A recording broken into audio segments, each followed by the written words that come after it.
Good morning. My name is Gillian Balaban, and I am Senior Coordinator Governance Relations at GRI. Welcome to this meeting of the Global Sustainability Standards Board, known by its acronym, the GSSB, held on 12 December 2024. This virtual meeting is being hosted from Amsterdam, the Netherlands. Please note that all public GSSB meetings are being recorded, and you can find the audio recording on the GSSB meeting webpage, along with the high-level summaries of previous GSSB meetings. Present from the GRI Secretariat today are Bastian Buck, Chief of Standards, and Helia Buitrago, I knew I'd get that wrong, Director Standards, Sector Standards. We'll now do a roll call. Corley LaRue. Present. Chilundra De Silva. Present. Deborah Ng. Present. Galia Tsisenkova. Present.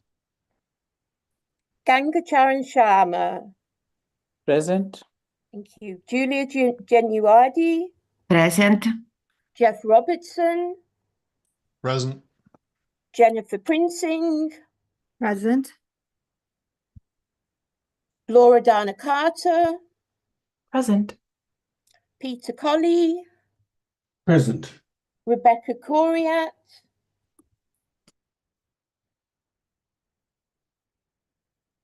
Rebecca? Present. Thank you. Tomoru Machuchiba. Hi, present. And GSSB Chair Carol Adams. Present. Thank you, everyone. GSSB members Anna Nefedova and Igazuma Okuroba sent their apologies. I will now hand over to the Chair, Carol Adams, to open the meeting. Welcome, everybody. Thank you very much for joining. We will start the meeting with the approval of the minutes, the draft summary of the last meeting. And we have a slide deck, I think, to go with this, Gillian. We do. I'm just trying to... Okay, we'll get there. But are there any issues anybody wants to raise with the draft summary of the meeting, of the meeting notes from last time? No. Okay, I just want to point out that in relation to theme 3, page 7 on sector standards, we did have a private session discussing an earlier draft of a paper on sector standards. Helka is going to pick up the points that GSSB members raised in her discussion on that item and say how they have been responded to in this updated paper that we've received for today. So that your comments on that earlier draft are included in the minutes of this meeting for the record. So we can take that summary as approved, hearing no concerns about it. Thank you.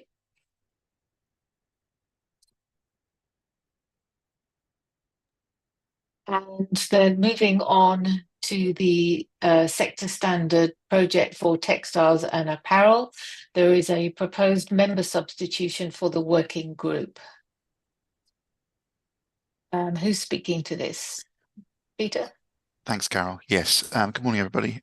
As you can see from the slides and from the papers that were shared before the meeting today, we have unfortunately had to lose Karen from our working group through her own ability to participate, and they're suggesting that a colleague, Jason, steps in, and this will represent no significant change to the composition of the working group.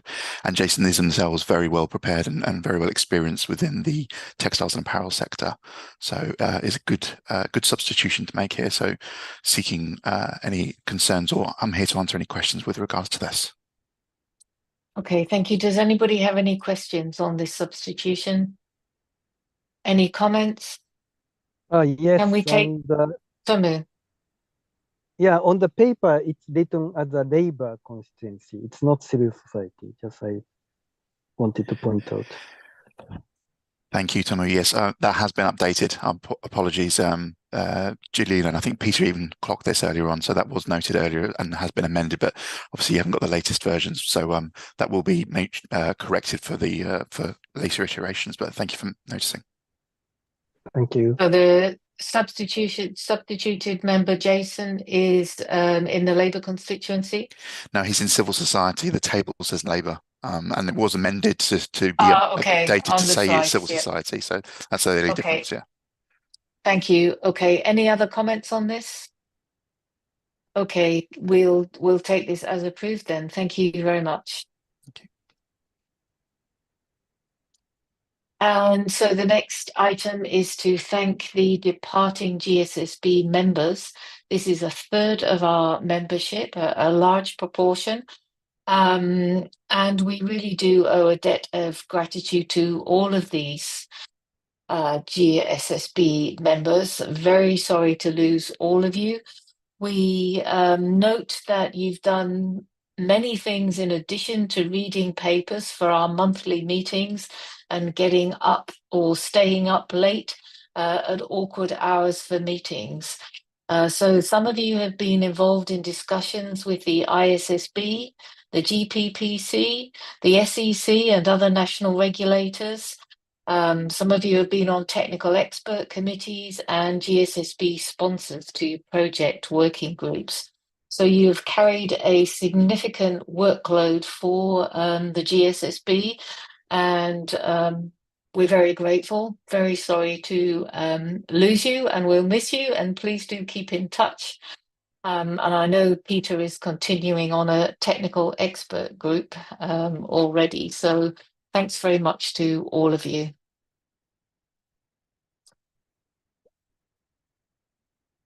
So thank you. Moving on, and then we get to the action points. Do let me know if you have anything you want to raise on this particular slide. I would just like to have added to the last row on this slide that we will need to do work to progress our collaboration with the Sustainability Standards Board of Japan on this last item on identifying risks and opportunities that arise from impacts as well. So that's just an additional thing to go on there. Has anybody got any comments on these action points? I think it was Peter and then Tomu. Peter, no, Tomu? Yes, just I thought it's previous slides going back. I'm sorry? Yeah, and one before the page 7. The action point. No, the next one. Oh, sorry about this. The action points. Oh, this What's one, your yes. comment on? I thought Yes. in the middle row, the number 2, and also Yeah. guidance for the risk and opportunity. It's kind of related, I guess. It's more like, how impact, like, impact materiality relating to the identification of the risk and opportunities.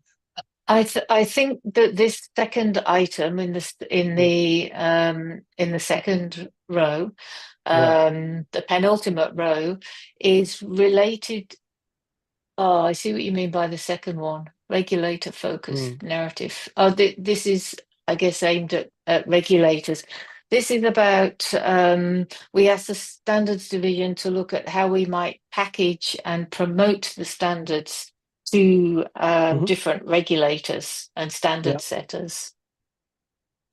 Yeah, and So just to, I see what you mean. Point 2 is connected to the next one, but I think it's okay. It's okay where it is because that point is aimed particularly at regulators there. Okay, that's including the SSBJ of Japan. Well, we can include it there or in point 3. Yeah. I guess as long as it gets included. So from staff perspective, the collaboration with the standards board and other parties, we see that as part of the project that we're running for developing the guidance. Of course, there will be ongoing discussions with them, and the regulatory focus, the narrative is something that we will work on together with the policy team. They have the task to develop that for the organization overall, and we will be contributing to that. Thank you. If we could explicitly include the SSBJ on that last row, on that action point, that would be fantastic. Thank you. Thank you. And then if we move to the next slide, please, Gillian, we've got some more action points. And I just want to ask about the third row. Who were the GSSB volunteers that put their hands up for this?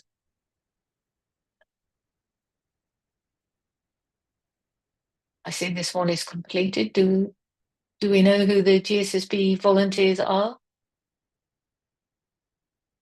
I was. Galia, thank you. Yeah. Thank you very much. Excellent. Thanks. Good. Are there any other comments on this slide? Has anybody noticed any action points missing here? Nope. Okay. Thank you. We'll move on then. Thank you very much for that. And so now we're going to go to Helke to talk about item 4. Thank you. Yes. Thank you, Carol, and good morning, good afternoon, and good evening to everyone. So today I'm going to be presenting the results of the finding and the recommendations of the sector program review. I would like to propose that I do the introduction, I present the main results, and then we pause for comments and discussions. Then I would move to the recommendations, and after each of them, then we can have a discussion about each of the recommendations, if you agree.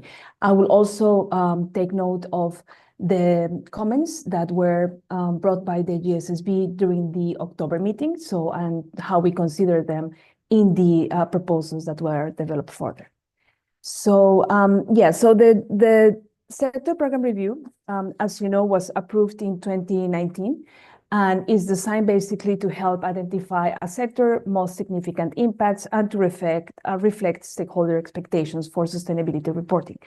In each of the sector standards, we have the context connected to sustainable development. We have a list of material topics that outline the sector's most significant impacts. And then we have a list of disclosures that connect with the topic standards, but also elaborate on additional sector reporting. The ambition is to develop sector standards for 40 sectors, and we have so far developed 4 standards, and we are in the process of developing 4 more. If we go to the next slide, we can see the elements that were considered for the findings and recommendations that we're putting forward. So we wanted to do this, even if the program is young, it's 5 years into the program, and we know that many of the changes take time. We thought that it was a good moment to take stock to see how far we have come with the implementation and the uptake of the sector standards, to check if the ambition that we had to strengthen the quality of the reporting was being met, and to identify areas for improvement. In particular, because next year we have the discussion about the work plan 2026 to 2028. So we thought this was a good moment to analyze the information that first we have gathered through the implementation of the standards, to the development of the standards.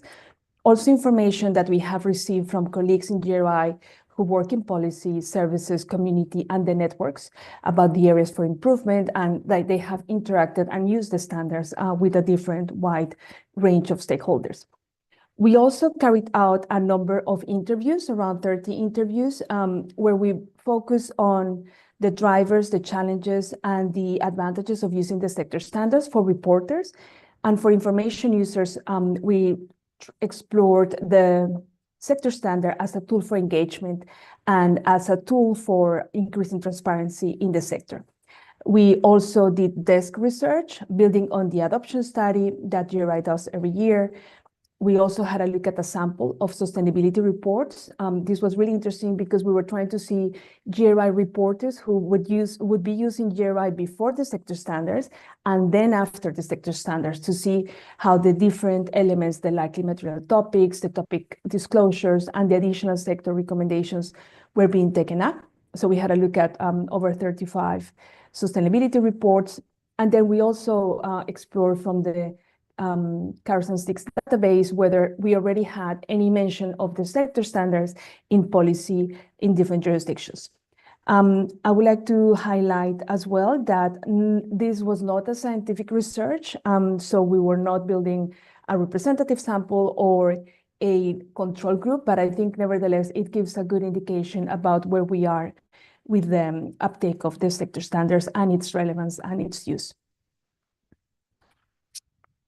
So I'm going to give you 2 highlights of the results that we have found and then pause for comments. So first, regarding the uptake of the sector standard. So we were building on the information that is available from the adoption study to rate the uptake of the sector standards. Then we had a look at a sample of sustainability reports that was assessed in Q3 2024. So these are companies that were in the sample who are listed, publicly listed, who met a particular country revenue threshold, and that were classified according to the sectors that we have here. We did not consider GRI 14 because the publication date was earlier this year, so it was too soon to see any already of the reports being considered. Then how we classified the use, it was basically because in the sustainability report or in the content index, these companies then made reference to GRI either 11, 12, or 13, or the name of the sector standards. So here we have 2 findings. One is that from the sample of companies, for example, for GRI 11, from over 200 companies, 40% of them are using the sector standard. For GRI 12 and 13, you will see that the number of companies that was in the sample was quite limited. This is due to 2 reasons. One is because there are fewer listed companies in these sectors, but also because the effective date of those standards, it was earlier this year, and this assessment was done over summer. So just to give you an impression of some quantitative results, also we know that since the first sector standard was published, we have had more than 100,000 downloads of individual downloads of the sector standards. Then we have in the interviews, this is a collection of some of the statements that were made during the interviews that I think highlight some of the strengths of the sector standard. If we go to the next slide, you will see the main results of these qualitative findings. So first, about perception, I think something that came across very strongly in the interviews was the recognition of GRI as the most comprehensive and robust global standards for reporting on impacts. I think it was very appreciated that it was not a single topic standard, and the importance of having this comprehensive approach was duly noted. It was also brought to our attention the importance and the relevance that GRI has in terms of helping the organizations to comply with regulatory requirements. This recognition came with a strong call for alignment, to continue working with relevant standard setters and to continue to try to reduce the burden that companies and organizations have in terms of reporting. Overall, the sector standards were seen as enhancing the accountability and the credibility and comparability of the information that was reported and was seen of higher quality. On this part as well, then connected to the regulatory requirements, we found out, having a look at the carrots and sticks database, that 3 jurisdictions, Chile, South Africa, and Sri Lanka, actually their security exchanges refer to GRI in their guidelines to assist listed companies for the materiality assessment. And again, so since the sector standards are relatively new, this is an important indication of the use and potential use that the sector standard can have. Then in terms of the use, the elements that were most appreciated of the sector standards was this list of likely material topics and the related disclosures. I think it's also important to know that what is useful for organization from the sector standards really depends on where they are in their sustainability journey. So if you have an organization that is just starting and getting familiar with the reporting, they may find the topic descriptions where you have the impacts explained per topic very useful because it helps them to make sense and to support the materiality assessment. If you have also companies that have been reporting with GRI for many years, very familiar with sustainability reporting, they're more interested in the metrics, in the indicators, and they would perhaps even go directly to see what's new and what they do need to collect and what are the new expectations that stakeholders have on them for transparency. Then we have seen also from the analysis of the sustainability reports that the sector standards do promote the accountability at the topic disclosure that are outlined in the likely material topics. And overall, we saw, in particular in the analysis of the sustainability reports, that the quality and the quantity of the information once the reporters were using the sector standard improved, even if in some cases they were declaring for a particular topic, for a particular disclosure that they did not have the information yet. That just outlining that, I think is a step forward in transparency. And then over the years, then information users and other stakeholders can then follow the progress of the companies on the different topics. And of course, we also have challenges. So we saw not only in the sustainability reports, but also we know from the interaction that our services team has with reporters, that there are still many challenges in terms of the companies that report in accordance with, that they actually follow all the principles of GRI 1. So we have seen likely material topics that are not explained or reasons for omission that are not substantiated. We also saw the challenges that exist in determining the materiality. So it's not clear how to combine their own materiality and then make sense of that in the framework of the GRI standards. And finally, last but not least, we also saw that the additional sector reporting that at the moment our recommendations has not been taken up. So we saw very few cases where companies were already reporting in the additional sector recommendations. Something that is not mentioned here, but actually it was part of the assessment of our internal development process, was the balance that we need to have between an ambition to develop 40 standards, the level of resources that we have, and the time that it takes to develop a sector standard. This means that it will take a long time before we can develop standards for all the sectors. So therefore, we are putting forward a proposal for your consideration on the introduction of an interim sector resource or an additional sector resource. That I would like to pause there. These are not all the results that are in the paper, but I think these are the highlights, and we'd like to pause for comments and questions before we go to recommendations.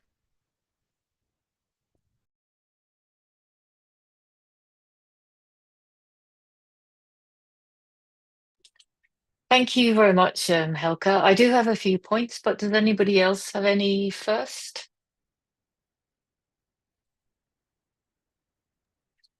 Carol, sorry, I was trying to get my hand raised and I wasn't able to. Can I make Okay, a couple comments? Sorry. sure, you go ahead.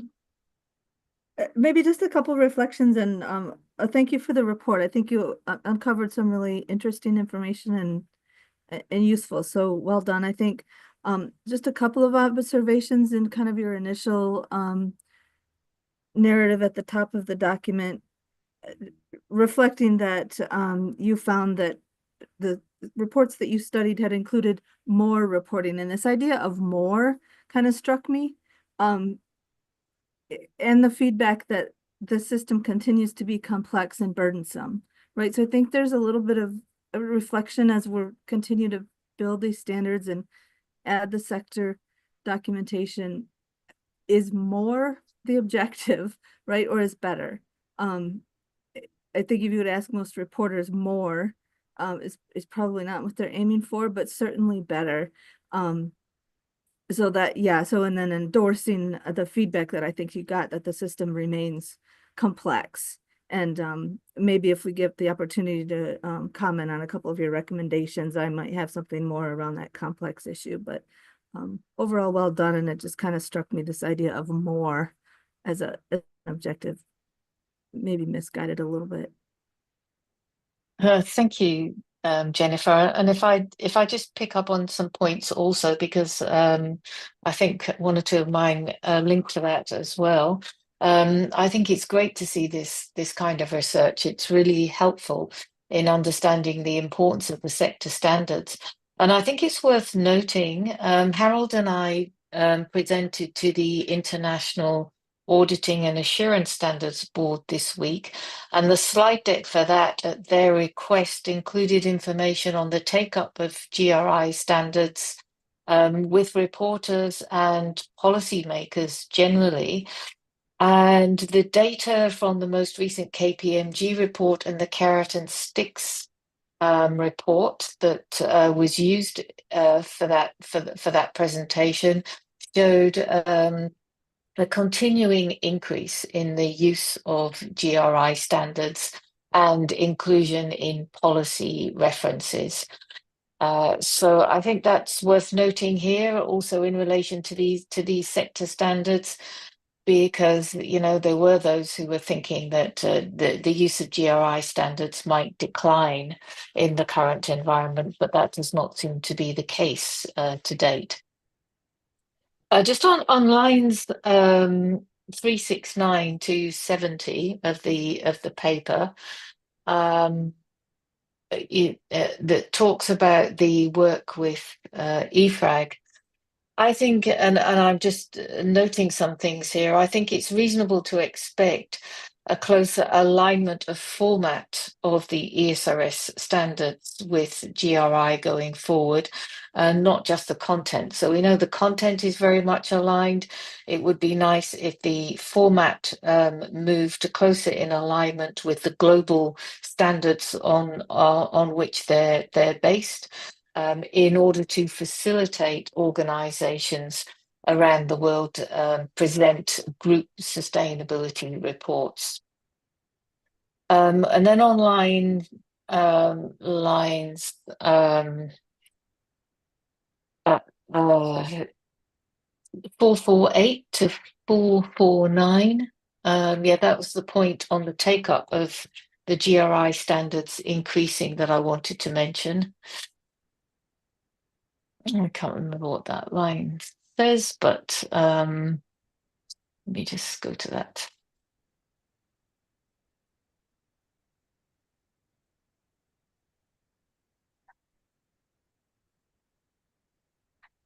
Yeah, so there's a comment here from the interviewees, and there's a number of comments that have arisen from the interviewees where I think perhaps it demonstrates more of a communication gap on our part, and this might be one of them, because we're not seeing, it seems, a decline in the use of GRI standards. Perhaps some organizations are limiting their use of GRI standards, but overall this does not seem to be a big issue. And a similar communication perhaps is indicated by in lines 511 to 514, which talks about a lack of clarity on the positioning of GRI as a voluntary framework. I think we have got to the point where we should not be referring to GRI as a voluntary framework. There are a number of mandatory requirements now aligned with GRI standards. For example, the ESRS, the Indian SEBI guidelines and developments in China. There are also a number of where GRI standards are explicitly required. In Taiwan and Egypt, and in Australia, GRI 207 is explicitly required now. And then there are mandatory reporting requirements that say GRI standards can be used to fulfill them.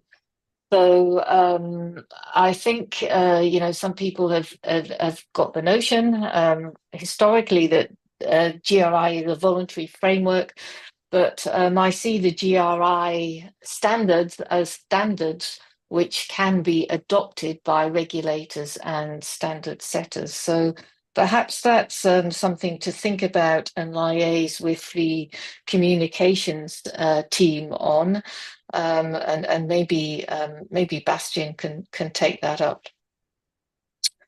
And then on line 520, there is a comment that the general sentiment was having both minimum requirements and recommendations is important, and that's something that that could be considered. I'm sure you'll be thinking about this for the work, the project work on how do we package and promote the standards to regulators and standard setters. So those were the key points that I had just on the document, and particularly the comments of some of the interviewees struck me where there might be a communications issue on our part that we need to think about, or on GRI's part. So I think that's back to you then, Helke, to talk about the recommendations.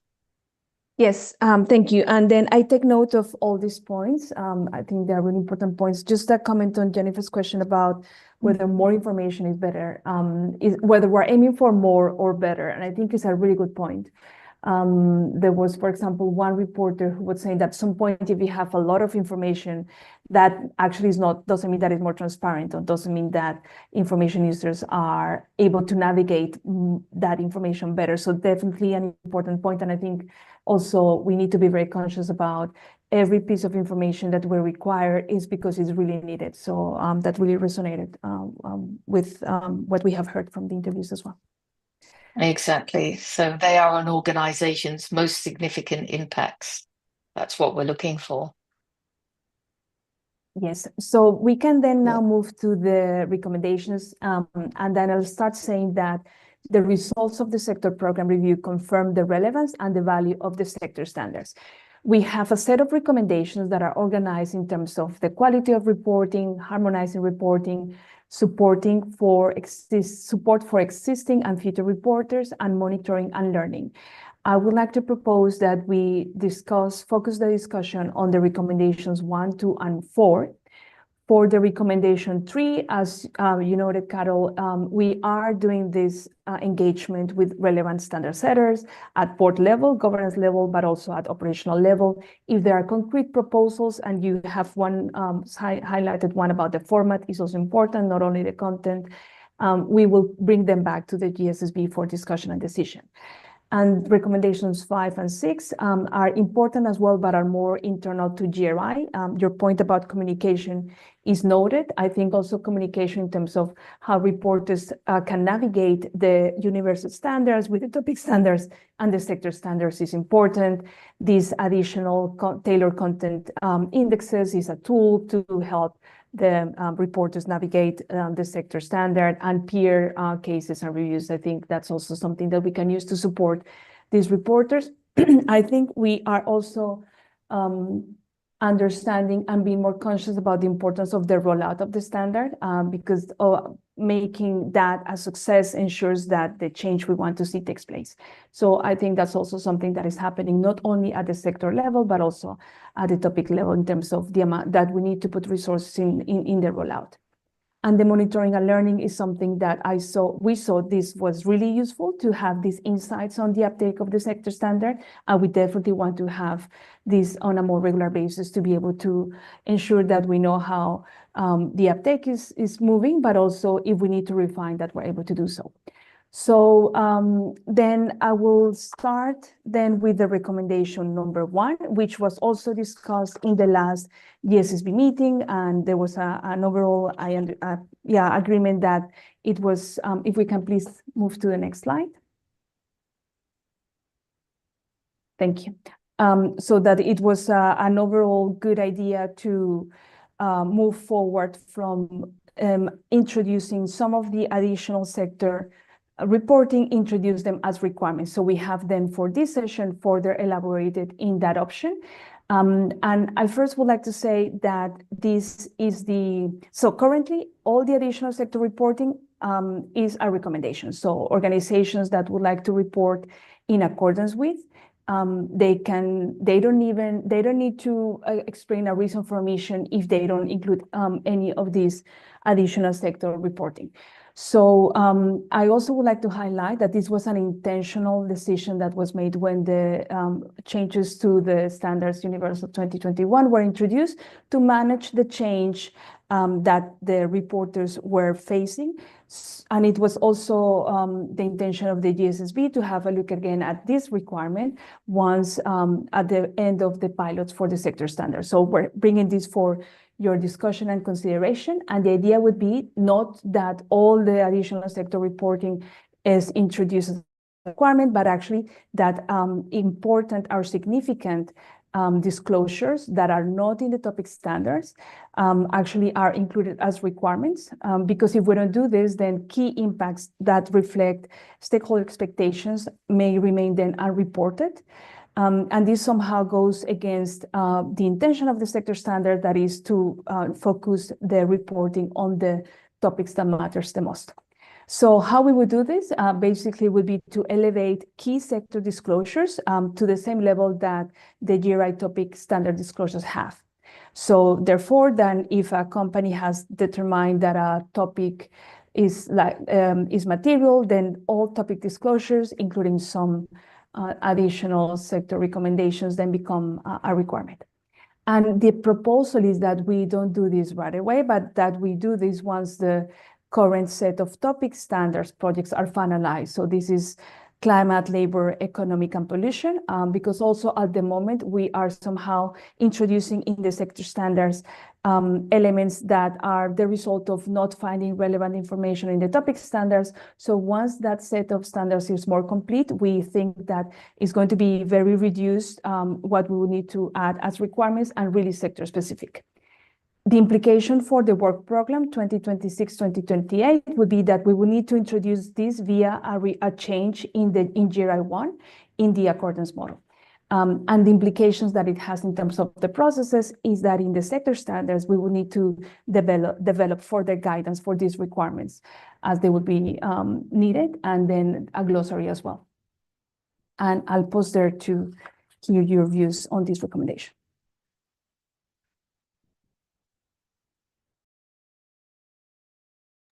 Does anybody have any comments or questions on recommendation 1? Peter? Peter? Thank you. Yes, recommendation 1 is very much in alignment with what I argued at the in-person meeting in October. I thought it was quite problematic that so many very good additional disclosures in the sector standards were simply optional and no reasons for omission needed to be presented. So this is addressing that point. I see there's an obvious difficulty that it does mean revisiting the universal standard, GRI 1. And once you start doing that, it always turns into a bigger project. Maybe there can be a truncated way worked out of doing that. But yeah, I strong support of this recommendation. Thank you. Yes, and sorry, Jennifer, I'll come to you in a moment, but my thoughts were also that this is important, and GRI 3 actually asks companies already to look at the relevant sector standard in understanding the sustainability context so that they can identify their most significant impacts for disclosure. And it strikes me that that's something that they ought to be doing when using these sector standards. Jennifer? Yeah, this is where I wanted to bring back to the complexity comment. I do agree this is the right thing to do to make some of these mandatory, and your reasoning is sound and as was in the in-person meeting, but just again to keep in mind that it's kind of going to add another layer of complexity. You know, some of the sector standard disclosures will be required and some not to be in accordance, and what you've already uncovered to be sort of a complex system that people are having a difficult time figuring out, understanding, and complying with. Just a note to think carefully about how to present that requirement so that it doesn't compound a usability issue that you've already seen. Thank you, Jennifer. Any other comments? Anyone have any concerns about this recommendation? Okay, Toman? Thank you so much. And yeah, my concern is still, like taking so much time to develop everything and taking 5 years, I understood. And ideally, like we should accelerate and somehow, we should find out something we can publish in a much shorter time period. Yes, Just to sorry, come in but on this, it's not 5 years for sector standards. That is not the case. 5 years is the overall length of the program for the development of all the sector standards that we have in place right now. Okay. well, yeah, but there is a point that given the urgency of the sector program, and we know people want it, I would have thought it would be something that we could raise additional funds for, so that we can progress this work at haste, and that's something that Jeff and I mentioned to Christina earlier. So we'll take this recommendation as agreed with then in that case. Or Shalendra, you want to come in? Thanks, Carol. Just a quick one here. Guys, when you're looking at GRI 1 in the accordance model amendment, whenever that's going to be, I believe that taking Jennifer's point of the complexity or that additional layer of the sector standards coming in, maybe there is a process that we can introduce in GRI 1 or in GRI 3 for that matter, where we say, look, you have your materiality can be done after applying the sector standards recommendations or the mandatory disclosure, the material topics, and that could probably ease off that complexity of having to do their own material topic assessment and then apply the sector standards. So rather than going about it that way, you go through the sector standards, take whatever the sector standards have to be done in terms of material topics, and then only apply your sector the material topics on top of that. Yeah, well, GRI 3 was approved before I joined the GSSB, but I think the guidance there is fairly clear about how to use the sector standards in determining the most significant impacts. I didn't see it as particularly complex. I thought it was fairly straightforward, but this is something that I think we can look at and see what the research actually says on that particular issue. See if there's any comments from interviewees on that. Helke, do you recall any? No, and it is being used like that. So basically, the companies is not supposed to replace the materiality assessment because it may be that the context and the particularities of an organization in a sector require a different likely material topic or additional topic disclosures. But it definitely is the idea already that the sector standards and the list of likely material topics then informs the materiality assessment of the companies. And then once they have determined their own list of material topics, then they go back to the sector standards and the topic disclosures to see what they what are the expectations on what they need to report on. Okay, thank you. And in the interest of time, let's take this one as approved and move on to recommendation 2. Thank you. Thank you. And I will go through this one relatively quickly, also in view of time and because of some of the comments mentioned just now are relevant for the recommendation number 4.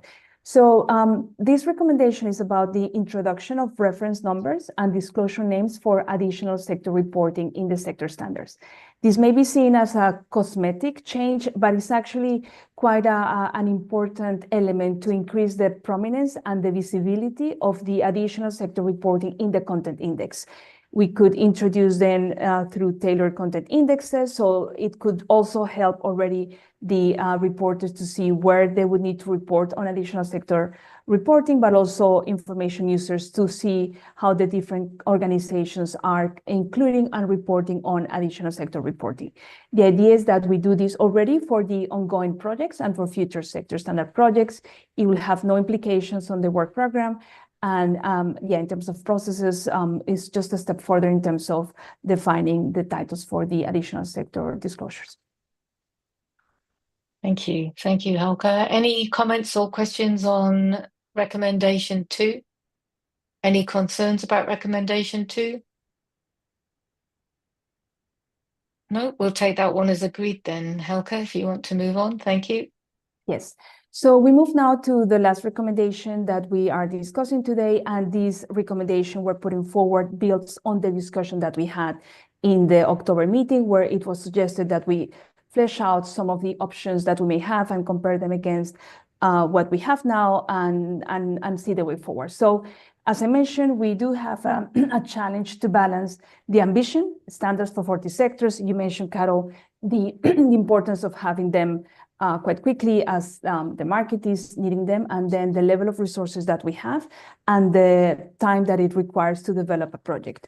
So it has taken us around 30 months to develop a sector standards. And of course, this differs from project to project. So for mining, for example, it was shorter because we could build already built on the elements that were developed for GRI, oil and gas, and coal. And for the financial services, for example, because it is a portfolio project, fully new, then it takes more time. So it's just an indication of time, but still, it would take a long time until we have sector standards for all the sector. So the idea, if you agree, is to create a sector resource that provides and guides organizations, orientates them in terms of the materiality process. I will mention a bit of the details on the next slide. The idea is that we develop this in clusters. We'll still need to see how we group them to gain efficiencies, and then we are outlining 2 options for the GSSB discussion. The idea would be that depending on how the discussion goes today, we will further flesh out the proposal during next year and then implement as part of the work program 2026 to 2028. And of course, the idea would be that we find additional resources to do this so that we don't jeopardize the development of the current and future sector standards. If we go to the next slide, we can see a bit of the comparison between what is the sector standard now and what we propose as an interim sector resource. So both of them would have a list of material topics. In terms of topic descriptions, we'll have a shorter topic description for an interim sector resource. In terms of the connection with the topic standard disclosures, we would not have all the relevant GRI topic standards disclosures listed as it is now, but more just a link to the relevant GRI topic standards, so a general link. Then a key difference is that there would be no additional sector reporting in the interim sector resource. References and resources would be included compared to a sector standard. And then the publication would be, again, in terms of a sector, individual sector resources, but the development would be in clusters. Now, if you think that this is a good way forward, we have then outlined 2 options. And in the next slide, we can see that we have an option to develop. So the what doesn't change. What changes is the how. An option is to move this forward as a research paper where we would not follow due process, so no public comment. We would look for a peer group of peer reviewers to strengthen from different backgrounds, to strengthen the contents that we have, and to present this as a research paper. As I mentioned, this will be developing clusters. This doesn't change regardless of which option. And this will be a faster turnaround. So we foresee that we could develop this in around 5 years for around 30 sectors. And then it has a low risk of confusion with the sector standards if we position these as thought leadership pieces. The disadvantages is that, of course, it wouldn't have the legitimacy of an authoritative document that has been developed via the due process. And it would not be part of the reporting model. So it would not be a requirement for organizations to consider this list of material topics in their own materiality assessment. Then we have an option 2, which is a reduced sector standard, where the due process would be followed. So we would have a project approval at the beginning, public consultation, and then the decision. You would not have, we are proposing not to have a working group, but still go and look for input from peer reviewers from different constituencies in the sectors. We will develop this in clusters, and the advantages is that it retains the legitimacy of the product because it will follow the due process, and it would be included in the reporting model. So organizations that will report in accordance with will need to use these reduced sector standards. We see the disadvantages as potential confusion, because we would have then a sector standard and then other kind of difference product that is somehow similar with other sectors. So per sector would not be a discussion, but for information users and stakeholders that work across different sectors, there would be a confusion in terms of understanding these different approaches. And even if this is a shorter, let's say, and cluster approach, we still think that it will take us 7 years to develop all these additional reduced sector standards, but that's still less time than the current timelines that we have for the sector development of sector standards. And I'll pause there. That's the end of the slide. I keep talking on mute still. Elke, could you explain what would be needed to go from option 2 to the full sector standard? I think that was one of the questions raised in the private session. Yes. So then you have in the paper a bit of the, in the annex, I think, let me just go to the table. I think it's table 13, where you have the also comparison following the different phases of the project. One of the key elements here is that this, the working group. So we wouldn't have a working group or a technical committee, and therefore we then don't have to invest in looking for a committee and developing all this content with the committee. That makes the timeline shorter. That is the key difference. But we will have a public comment period. And then we will need to include then, of course, revise all that input and put a paper basis for conclusion and the approval of the standard. So the key issue is the working group where we would be saving time. Okay, but when it comes to then developing the full standard, I presume you will be able to identify potential members of the working group from consultation responses to what you're calling a reduced standard, which we might call an interim sector standard, so there is no confusion. Presumably that would help in terms of identifying people to save that time later on when it comes to looking at the full standard. Yeah, so either both options actually are a stepping stone towards the development of a sector standard. So of course, having the research paper is basically starting really hitting the ground running to develop a sector standard. This is the same. And as you mentioned, we would have already done a long way in identifying the impacts and the people. So we have shorter timelines for the development of a sector standard, fully fledged. Yes. And if we went for option 2, could we call the exposure draft the guidance in between time and promote it as this research guidance, essentially option 1 in the meantime, so that it is still out there, it is still being promoted for use by sectors as guidance? I think that's, yeah, that's of course an option, and we can try to frame this in a way that creates less confusion. I think what you're highlighting also is a step in that direction. Yeah, so I mean, that's also why we put this forward to see how we can improve these proposals. Yes. Thank you. Doesn't Galia? And then Deborah. I'm rather for option 2 because of the public comment. I like that we explicitly ask the organizations to comment and to be able to interfere and impact the development of the reduced sector standards.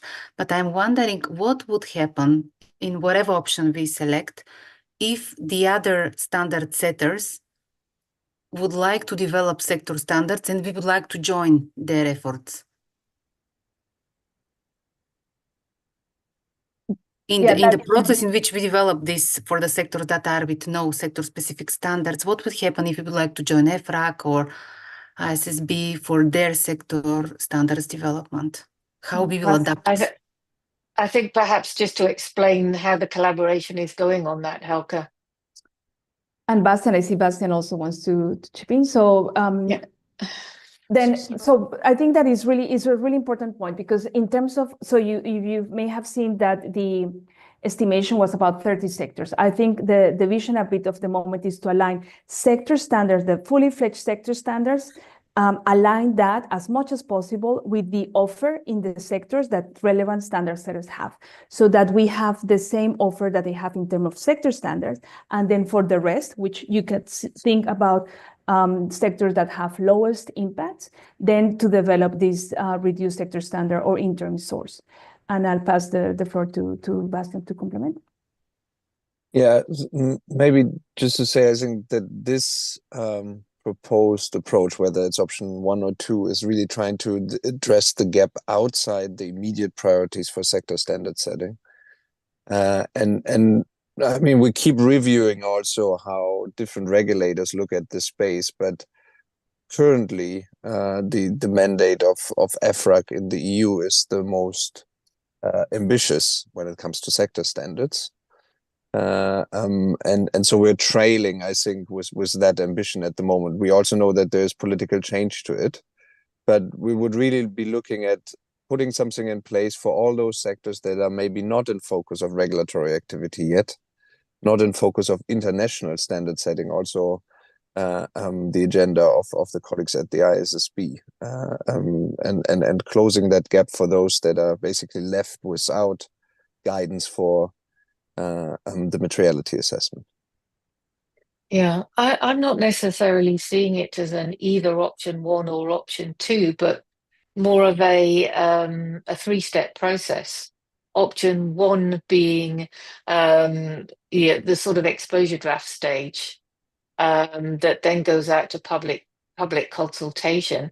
And it seems to me they're all steps along the way that are not inefficient. And it just gets something out in the public use earlier. Deborah, and then, sorry. Just to say, historically, of course, our exposure contents have been used to inform reporting.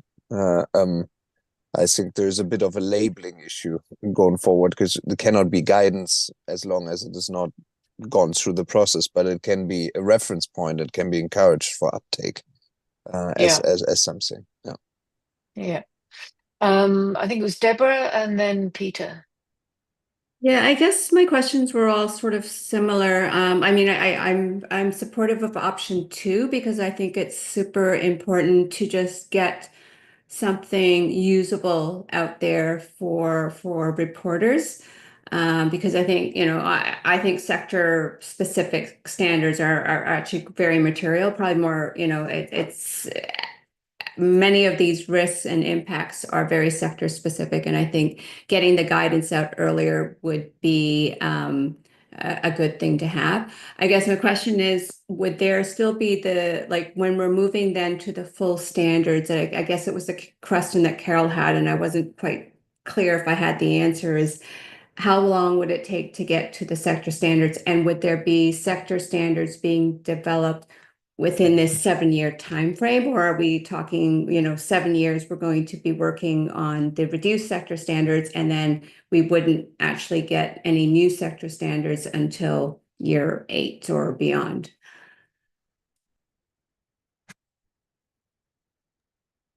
Yeah, so excellent questions. I think the idea is that we continue doing the sector standards as we have in the program, and this is resourced externally. So we don't want to stop doing the sector standards. And as Bastian said, the idea would be that we match then our offer with relevant, with the most ambitious then sector standard offer from relevant standard setters. And in terms of I think doing this is going to save us time when we start developing the fully fledged standard. We already would have the research part in terms of understanding the impacts. We already would have had the input from stakeholders. So I definitely think that then the development of the sector standards would be shorter. Yes. Yeah, and then you'd have maybe feedback from actual users, like an interim standard, to Carol's point, so we could incorporate any issues or questions that came up while users were using the, I guess, let's not call it reduced, but the interim sector standards. Peter? Yeah, thank you. I don't have strong views about this, but I guess I actually think I'm in favour of option 1 because for 2 reasons. Fundamentally, I think there needs to be a strong distinction between the truncated process for developing some interim sector guidance and a full sector standard. And I do think with option 2, there's more opportunity for confusion there. The other reason is in terms of time and resources, and I recall the comments made by Jeff in terms of how much money, how much resources are we going to save if we do this reduced process. And so thinking about that, I'm in favour of option 1 on the basis it's the least time period and the least resources used to get material out there quickly that users use if they wish to, if it's material. But whereas the reduced sector standard option 2, to me, it's too close to the full sector standard and doesn't save enough time and resources, basically. So, but yeah, again, I said I don't feel strongly about it, but my preference is option 1.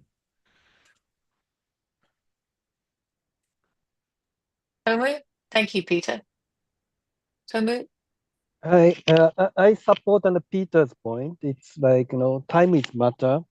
So I go for the option 1. And if we go for option 2, then we better discuss how to accelerate the full-fledged, standard development. Okay, thank you. So Helke and Bastian, well, I feel I don't, and perhaps others don't either, have full information here on, the efficiencies involved and how far we're getting. So on the face of this, it looks to me like option 2 could be an aim with the exposure draft being promoted as the guidance in the meantime, and that helps us then to get the final standard. But am I missing something in terms of the resource process, mapping out the resource process and the steps to develop the standard? So, Carol, if I understand what you're saying is that this process somehow results in the exposure draft of a fully fledged sector standard, the option 2. So we get the public feedback.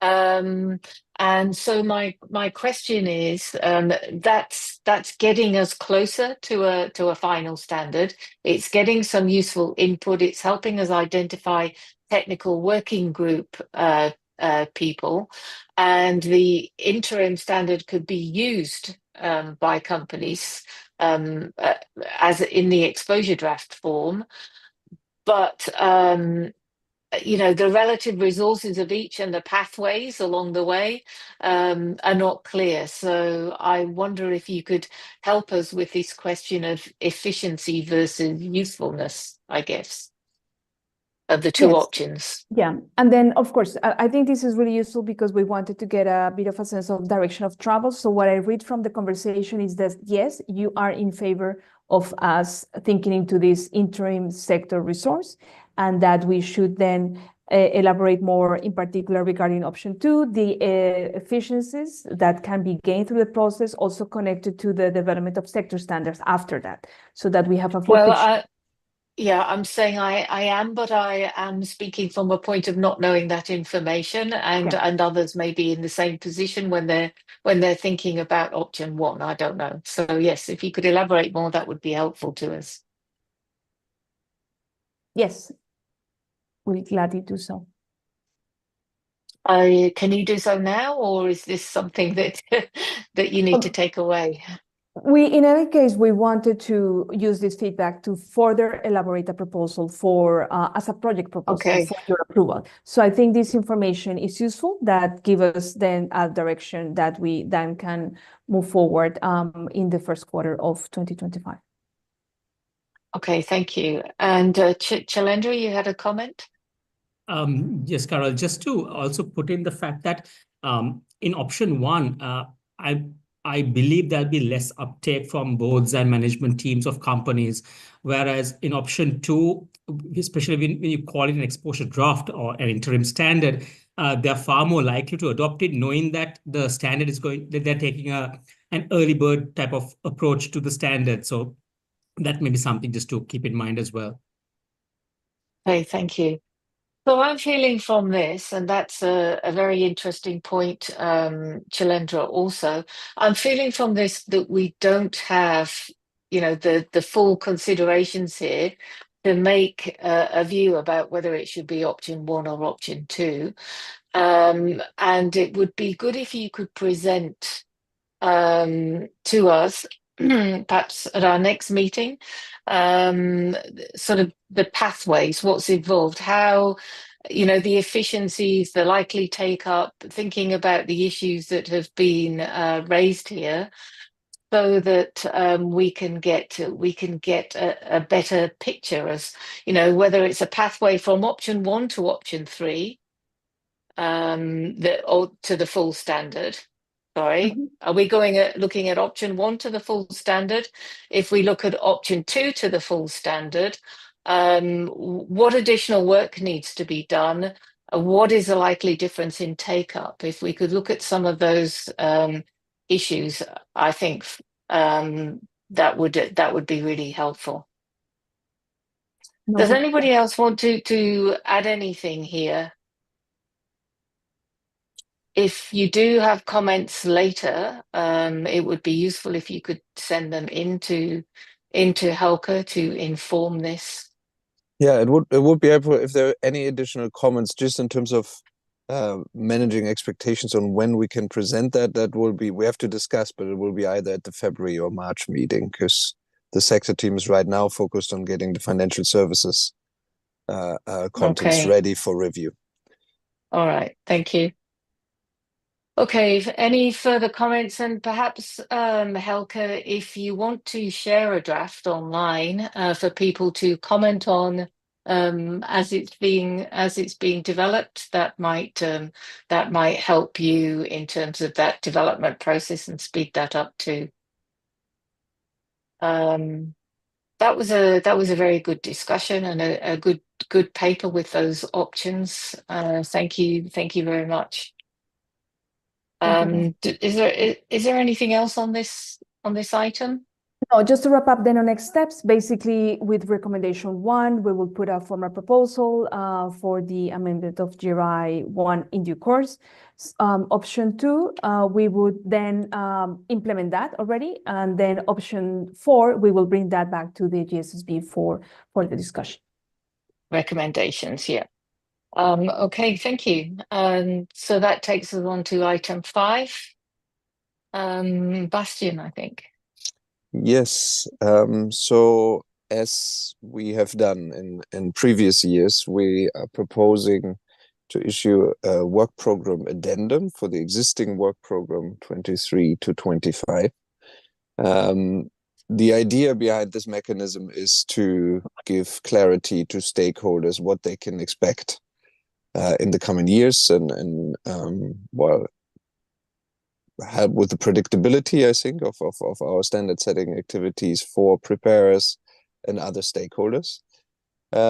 We have basically in the past added the table that you find at the end of the document to the existing work program. and used this to signal ambition as our work program is evolving, but also as the landscape is evolving. We have included a couple of observations, contextual informations in the document as well to motivate basically what we put in front of you, and also indicated, and that's a bit of a departure from earlier years, very clearly where additional resource would be required to start a fully fledged project. And I wanted to just pause on that point for a moment, because I think it's important to acknowledge that in comparison, we never had a standard setting schedule that is as busy as it is with the current commitments. We have more than 20 standards under review. We have a significant number of sector standards that are entirely new, under development. And therefore, this additionality aspect is very important. So we're looking to say very clearly that there are priorities that you have identified, and that are coming and flowing from earlier commitments that have been made, but we need additional resource to explore them.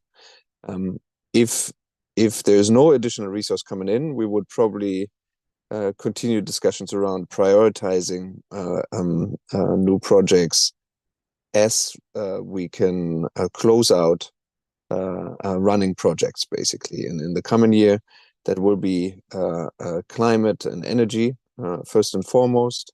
But we have, of course, opportunities to also look at resource allocations within existing projects. I think I leave it there. This was the intro to the session. I'm really interested to hear your comments on the draft at this stage. It is only a draft, and it was not meant to be the document that will move for approval. From a staff perspective, we said it would be good to wait for the new members to come on board, give them a chance to also look at the existing work program, and then at the addendum, so an approval of the 2025 work program addendum in February seems advisable at this point in time. And a last comment, we're also not trying to replace with this discussion in any way the important discussion that we will have to start in the first quarter of next year about the work program for the next 3 years. Because when you look at due process, there's a requirement to expose the work program for the 3 years for public consultation, which we would have to do towards the end of second quarter next year, or in the third quarter next year to wrap it up before the end of the calendar year. So that is a discussion we will start in earnest also in the first quarter of next year. Thank you. Thank you, Bastian. Yes, it'd be nice to know what the new members think, but I think it's also very important to hear and record what current members think, particularly those leaving who have been on the GSSB, many of them for 6 years, and record that also before they roll off. So, are there any comments on this document? While people were thinking, on the public sector standards at the bottom of page 8, this is something that the International Auditing and Assurance Standards Board asked Harold and I about when we presented to them last week. They saw the public sector as a relevant audience for our standards requiring impact disclosures. So there is, I think, increasing recognition of the importance of that. And I think with all of these issues, the public sector work, the sector standards work, Bastian, if you could take that up with the management board as to whether we can look for funding for these specific initiatives, whether any of these initiatives are particularly attractive for funders. What we can't do based on this workload, in my view, is reduce the time available to the GSSB for oversight of all this extra work. In my view, having only one in-person meeting in next year simply is not doable. We already meet online every month, and we're doing that at very difficult times. We cannot replace all the time for a second in-person meeting with online meetings, in my view, given time differences. I think that's just too much to ask of a volunteer board. Anyway, any other comments on this paper?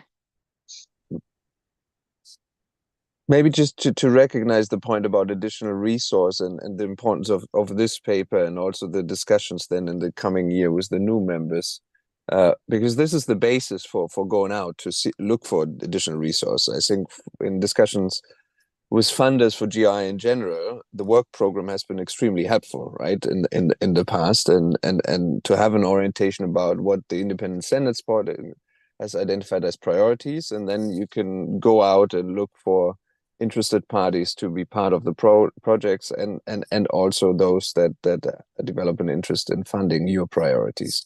So this has been also the rationale behind issuing these addendums, and also show over a 3-year timeline how priorities can change due to context, and your example of the IAASB developing an interest in or linking us to the public sector is a relevant one in that context. Yeah, thank you.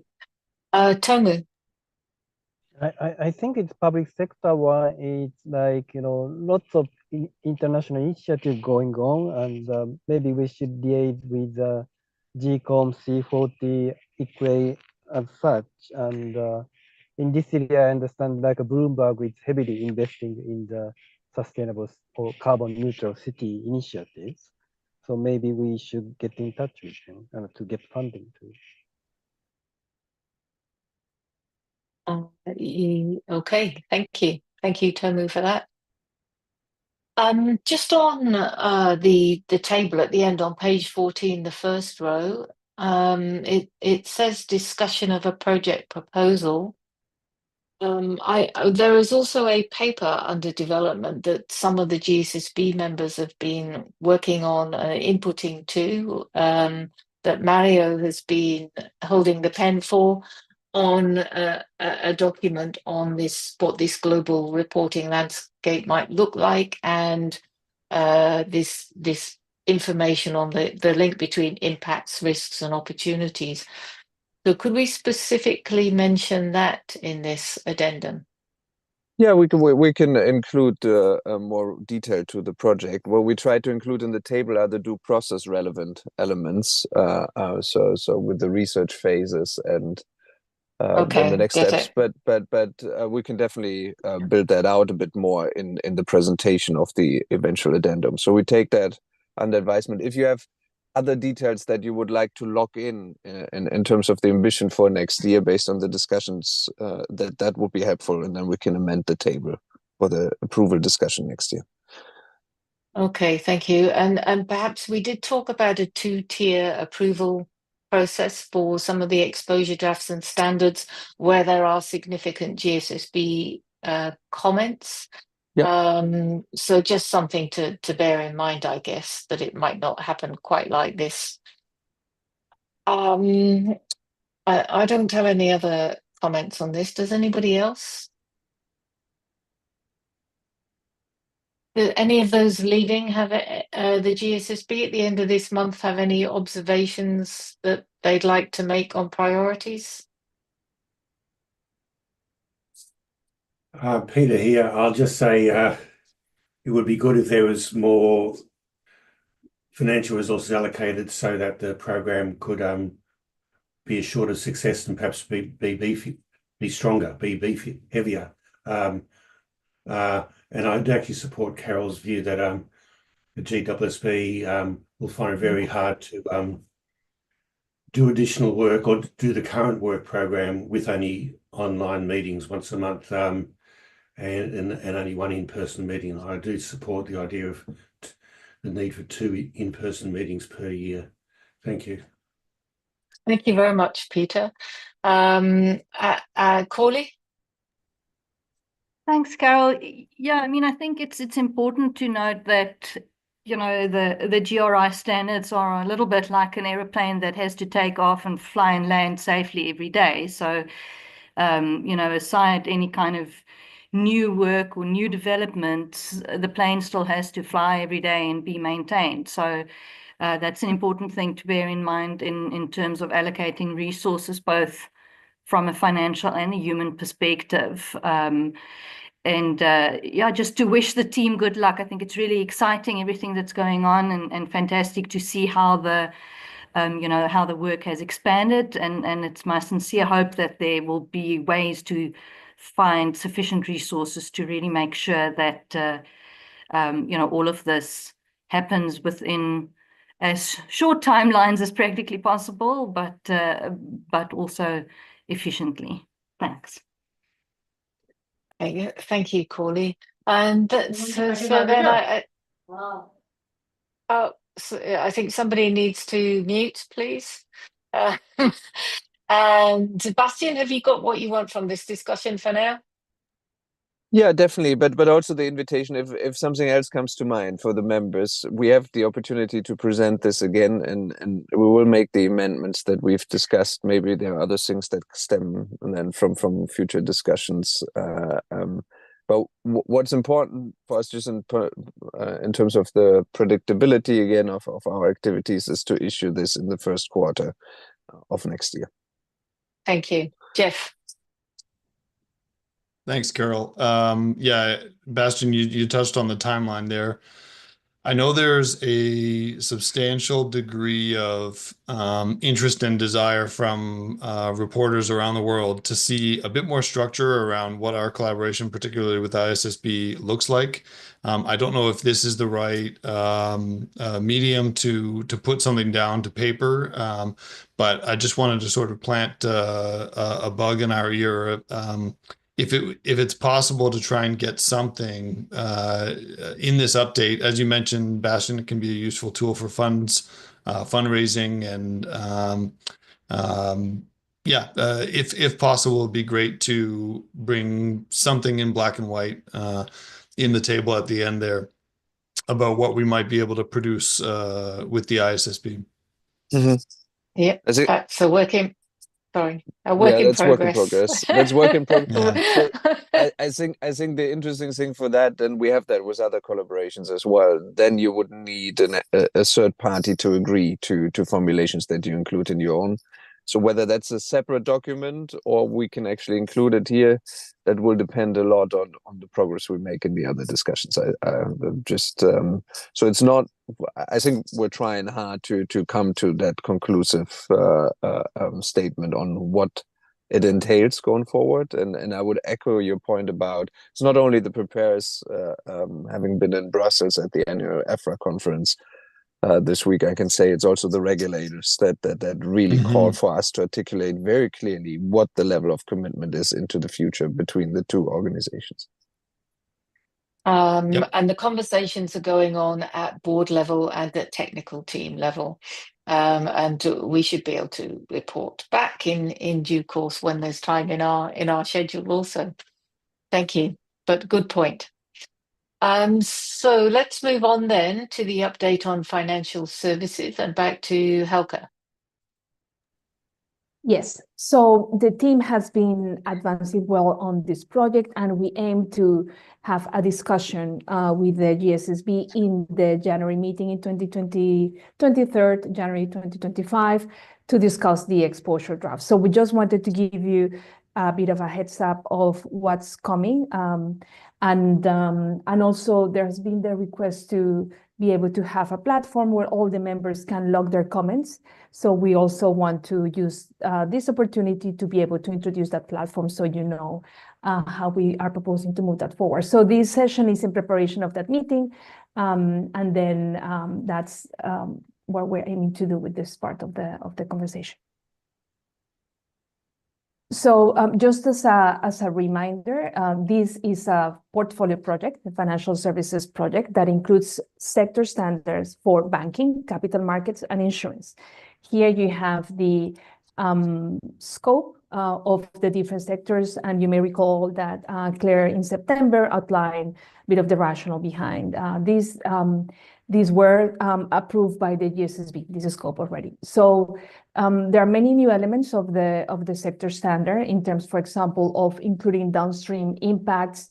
And also, so you will see it's quite of a different animal from what we are using in the sector standard. So if we go to the next slide, I just wanted to highlight also how the different technical committees have been operated. Here you have the 3 committees. Each sector standard has its own committee, and the team has done a great job at identifying what is unique to each sector, but also at the same time having this cross collaboration, cross discussions with the different teams, with the different technical committees. So there's alignment in terms of all the proposals that are being put forward. You will see that in any case, there are specificities to each sector that are going to surface in the exposure drafts. So I wanted to highlight that from the outset as well. And we also had this exposure draft that we're going to be sharing with you is not only the result of this conversation with the technical committee, but there was also a group of peer reviewers that was involved in the development of the content that we are going to be sharing. If we go to the next slide, we will have an overview of the timelines. Basically, we are at the end of draft development. The project started in February 2023, and we are hoping to share this with you quite soon and to have the discussion in January 2025. As you mentioned, Carol, if there are no significant comments from the GSSB, we would then start the public comment period in March, and it would be 3 months, so from March till May. And the release of the standards is expected to be in Q2 2026. So we are hoping to send the documents. We're going to be sending the documents at latest December the 20th. The usual practice is that you receive the papers, I think 1 week or 2 weeks perhaps before the meeting. We're trying to do this almost a month before the meeting because we recognize first that there's the amount of information is quite large. Each sector standard are quite large documents, so we also want to give you time to have a look through all the documents. We're going to be sharing one explanatory memorandum that explains the key highlights of the different sector standards, and then you have an exposure draft for each of them, and then a proposed questionnaire for public comment for each of the sector standards. So these sector standards are supposed to work independently as well. We are going to be hoping to send this in, as I mentioned, next week, recognizing the amount of work, but also recognizing that is the holiday period, so that there's more time for you to digest this information. And we also know that we have new members joining the GSSB, so we are hoping to be sharing with them already now the documents so they can also assess this in a longer period. And of course, we'll be more than happy to organize any additional sessions to help them to be prepared for the session in January.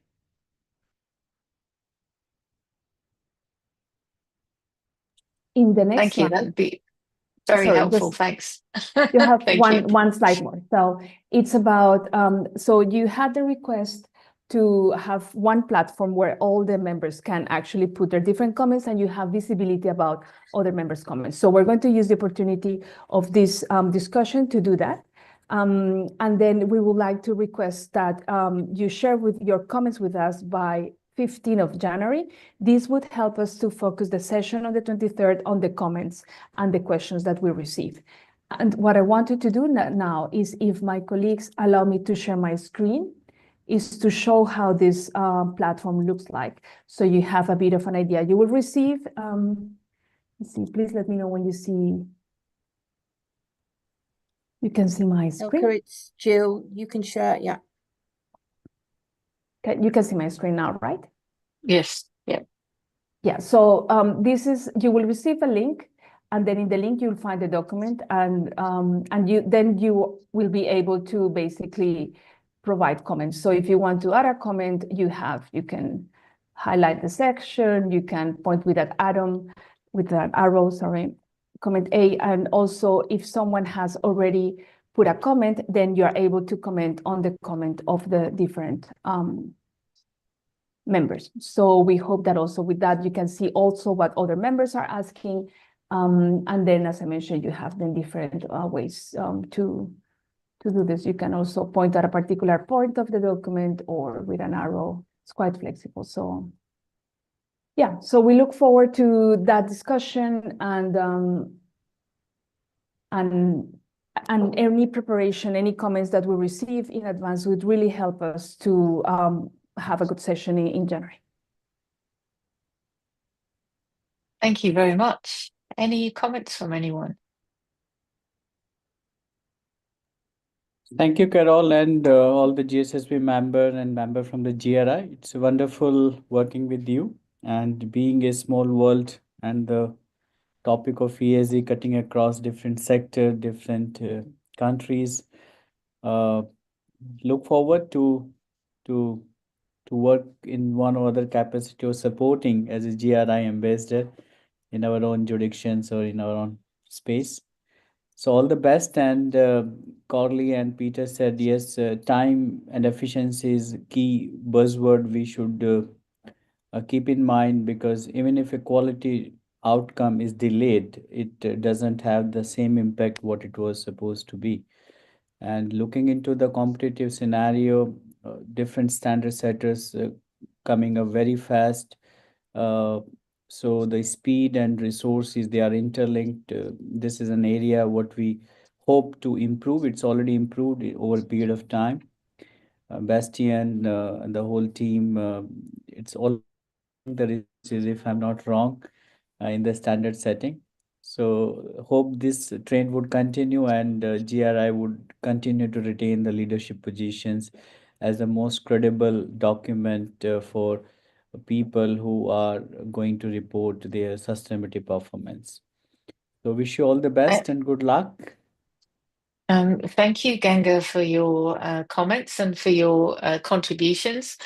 And I was going to go around all of the departing GSSB members and maybe just invite you, if you wish, to share any final reflections since we have time, and particularly what you see as the benefits of GRI standards, you know, the reason why you're here, and putting your considerable time and expertise into developing the standards. And Peter, you have your hand up, so you could go first and say whatever else it was you wanted to say as well. Sure, thank you, Carol. Yes, I was actually commenting first up on the presentation on the financial services program.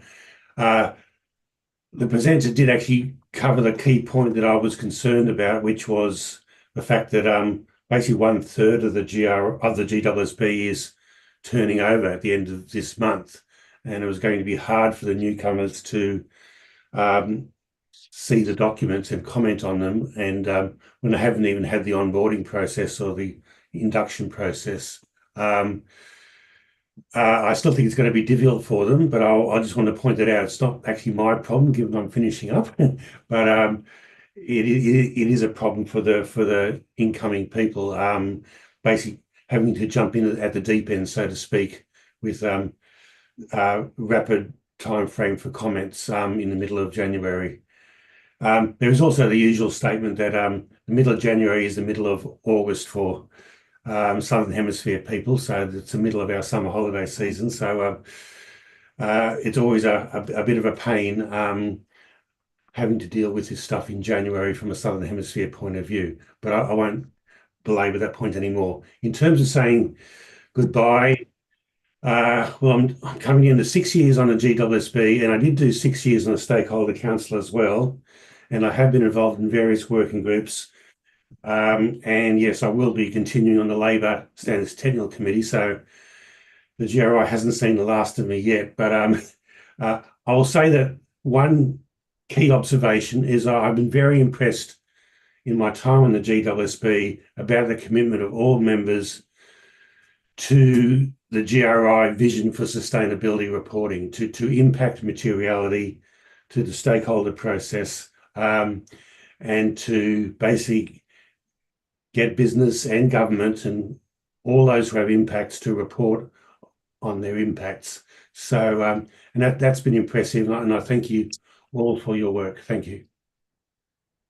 Thank you, Peter. And your point on the timelines, if this document can be loaded before the end of the month, of course, the current departing GSSB members could also comment on it. So we could get comments from the departing ones as well as the new ones, perhaps. But Peter, thank you very much for sharing those thoughts and all your work over the years. Jennifer. Yeah, Carol, thank you. Maybe just a reflection that the work has never been more important, and probably all GSSB members could say that as they're either coming or leaving. But truly, the competition in this space, GRI has a critical role to play, but it's under threat. So I think we leave the GSSB and the GRI with a lot of work to do, but critically important work to do. And I think you're all in good hands, Carol. You've done an excellent job as you come into your role. And just a thank you to all of you. It's been just a great privilege for me to work with you all, get to know all of you. Hope to have made some small contribution, but it's been really a wonderful privilege to be a part of the group. So thank you. Thank you very much. Who else do we have? Thank you very much, Jennifer, and appreciate all your input over the time. Corley, did you have anything else you wanted to say? No, not really. I think I can just echo what has been said up to now. A huge thank you to everybody, and thank you for the opportunity. It's been as instructive for me, as I'm sure it has been for everybody else. And yeah, as I said before, just to wish the whole team good luck moving forward. It's really great to see the continued commitment and growth. I'm also not leaving the planet as yet, not planning to.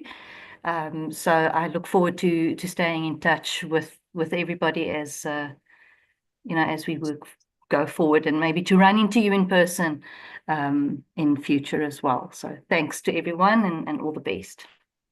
Thank you, Corley. And Loredana.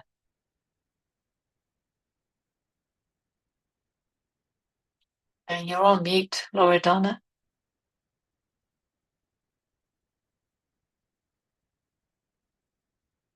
Okay.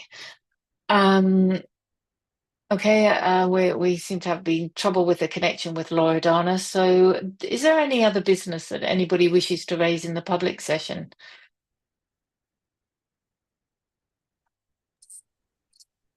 Maybe this is Bastian. Maybe just from staff side also to thank the departing members. I did mention before that this has been by any measure the most busiest period for GI and standard setting, and therefore for the GSSB members. And we wouldn't be able to do all the important work on the staff side with your guidance and oversight, and it has been really an honor to work with you, and we, just to echo that, this commitment that all of you are making individually to the mission of GI, and the time investment that comes with it is something that well, we just want to recognize and really thank you for. It's continues to astonish us how much support we can get from all of you. Thank you, Bastian. Nice words. Okay, and then with that, then we close the public session, Gillian. Thank you very much, and move to our private session.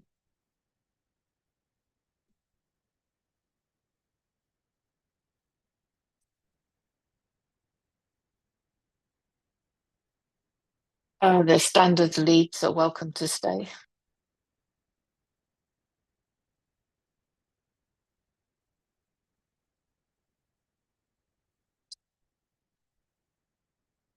Thank you.